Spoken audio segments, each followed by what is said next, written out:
Hello, Professor and fellow classmates. My name is Nellie Borello, and I will be doing my presentation today on sex trafficking. I would like to offer everyone a few facts about the sex trade. One being trafficking. The definition of trafficking involves transporting someone into a situation of exploitation. There is an estimated internationally that there are 20 to 40 million people in modern slavery today, and only 0.4 of those are identified um, or found. Globally, human trafficking earns approximately $150 billion a year, with $99 million coming from commercial sexual exploitation. And last, globally, 71% of enslaved people are women and children, with 29% being white males and boys. Now I will begin my presentation, my introduction. So I will go ahead and bring that up. Introduction to sex trafficking. Sex trafficking is the second most profitable crime in the world, only second to drugs or firearms or arms trade. The targeted population is women and children. Although the degree of trafficking among countries and continents is variable, global trafficking has become a growing problem.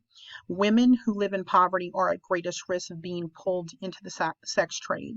These women are usually, should I say, young girls or young women usually fall prey to traffickers due to problems at home. These young girls are women who are often looking for love and attention and often get tricked into the trade, or have a friend that befriends them and they get abducted into the sex trade. This map off to the right, what you can't see the red portion, which is the highest level of concentration of sex traffickers, then with orange being high and so on. These young girls usually fall prey to the traffickers due to problems at home. As I mentioned earlier, these young girls and women are looking for love and attention and often get tricked into the trade. There are many terms used to describe slavery, including debt bondage, a person's pledge of labor for a debt or obligation, sale or exploitation of children, and human trafficking, forced labor, or commercial sexual exploitation. Because social work practice is directly affected by policy, decision makers, administrators, academics, and practitioners must understand not only the substance of the laws, but also their dynamic and diverse nature and the gaps they create. So there are many gaps in the diverse nature of sex trafficking. And with that being said, social work, we need many more social workers being trained in working with people that experience trauma from sex trafficking. Next, my second slide is the review of literature and historical facts. There was a lot of information out there on sex trafficking, and I tried to minimize it, especially the history of sex trafficking. Many turn a blind eye to sex trafficking, but the selling of people for sex is alive and profitable and has existed since the 1800s. I was shocked to actually find out that as of age 10 in the 1800s, you could be consensual. That was a consensual age for sex. It is hard to believe that a 10-year-old was given that type of responsibility. Today, that would just be frowned upon and just totally appalled by that. Between the 1800s and the 1900s, the era changed to 16. So it went up to consensual age of 16. The first law that referenced human trafficking was the Mann Act of 1910.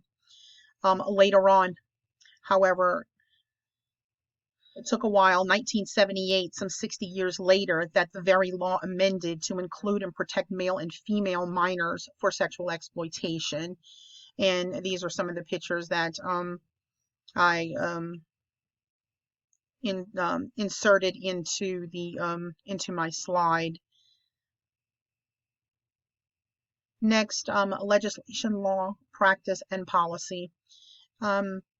14,500 to 17,500. This is an estimated number of people trafficked in the United States. I believe it's a lot higher though. 50% of people trafficked in the United States each year are children. 800,000 people are trafficked worldwide each year. And if you look at the percentage right here of prostitution alone, it's 46%, and 27% is domestic servitude. So, going forward, the adoption of the international human trafficking legislation and the increased availability of government reports, theoretical literature, and as well as empirical research on the issue has identified this issue as one of paramount importance to be addressed by all governments. Ashton Kutcher comes to mind, and I've done research in the past on sex trafficking, and I just think that he is pioneer in his own right. He testified about human trafficking, and he created a tool called Spotlight. This particular tool is one that targets the Johns of the world, and it takes a lot less time and energy in order to investigate. It actually reduces investigation for law enforcement in catching these guys that are soliciting young girls and boys all over the world. Another thing I wanted to point out is airports are a hub for human trafficking, because what will happen is there will be a John that will meet at the airport, pay for a young girl, rape her, get back on the plane, and he's gone. Very hard to catch. So this particular new software tool is used by law enforcement to help significantly in the fight against online predators. This tool reduces the investigation time of law enforcement by 60%. Moving on, social work practice is directly affected by policy. Decision makers, administrators, academics, and practitioners must understand not only the substance of the laws, but also their dynamic and diverse nature and the gaps that they create. As I mentioned in my earlier slide, I just thought it was important to reiterate that. Next, we will talk about education and human trafficking.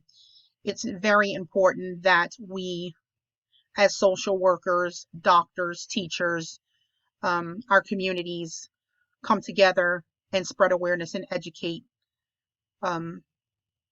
those families that are afflicted by the child welfare system, the foster care system, the prison systems. When Ashton Kutcher first testified before the Senate, he spoke about our child welfare system and our prison system, which are our two most broken systems. Ashton reflected on these statistics conveying that foster care children are 4 times more likely to be exposed to sexual abuse. We need to provide education to families and have community-based programs that are easy to access and readily available. If these programs are accessible to all, then families are more likely to take advantage of these programs. Which means more support for the families. When families are receiving resources, training, support, they're less likely to fall into these broken systems. These community-based programs can mean the difference between keeping families together or being swept into the foster care system. There are approximately 500,000 children now in the foster care system. There are many hotlines and programs to help young women and girls who are most impacted by the sex trade. These programs are in place to find help and resources for those affected by sex trafficking. Education is the key to eradicating sex trafficking globally. Next, funding and technology. Partnerships like those that are a part of Thorn, which is Ashton Kutcher and Demi Moore's this particular foundation that was created by both of them, are recruiting big tech corporations. These big tech corporations are usually competitors and are at each other's throats. However, they have teamed up in this fight against sex trafficking to mitigate all of these injustices. This is a great partnership that they put together. Thorn is a nonprofit organization that is working diligently to eradicate online child sexual abuse.